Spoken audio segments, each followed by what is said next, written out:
My statements on Jesus and the Buddha, I've been asked, based on what and what evidence? Well, firstly, you can go on YouTube and there are countless videos, documentaries, etc.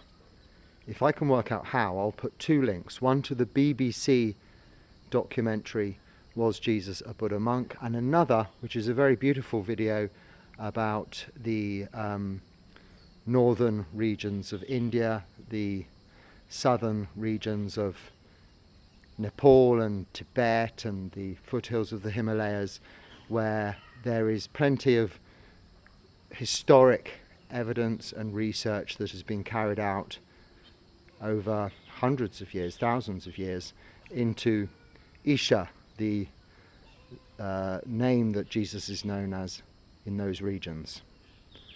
So I will try and include those links. Otherwise, just Google Jesus and Buddha. Now, I'm not trying to open a rabbit hole, is that the word?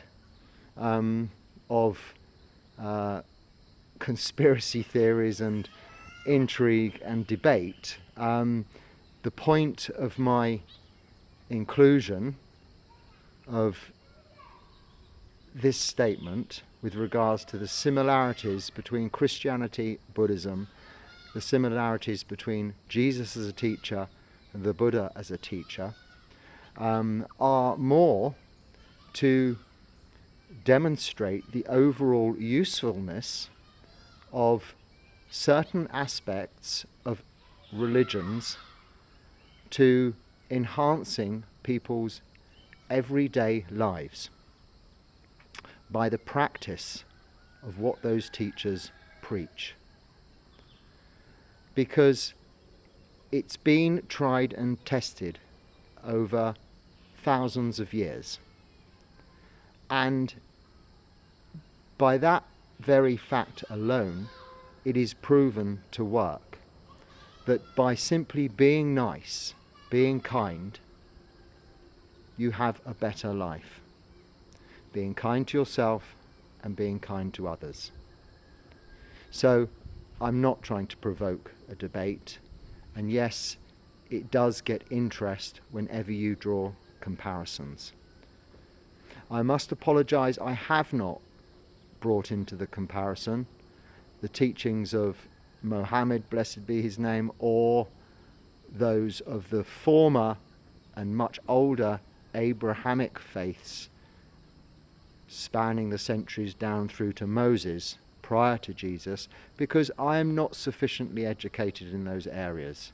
In fact, I'm not sufficiently educated in anything. I'm only providing my, if you like, opinion from the limited resources I have, from the limited education I have had in the subjects that I understand most, which is perhaps, let's say, Christianity and Buddhism. But I think if you delve deeply into those Islamic faiths, into those Abrahamic faiths, you will find so much that correlates very closely, again, between the teachings of Jesus and the Buddha. It's a chronological thing. You've got the Abrahamic faiths, you've got the Buddhist and the other Indian faiths which have changed their guise over the centuries. But let's say you have the Abrahamic faiths, you have the Buddhist faiths, followed by the Christian faiths, and then Islamic faiths with Mohammed, who I think, and please forgive me if I'm completely wrong, came some few hundred years after Jesus. So please go into it yourself. I'll try and include those two links for those two videos on this, and enjoy your research. It's actually interesting history and picturesque viewing. Namo Buddhaya.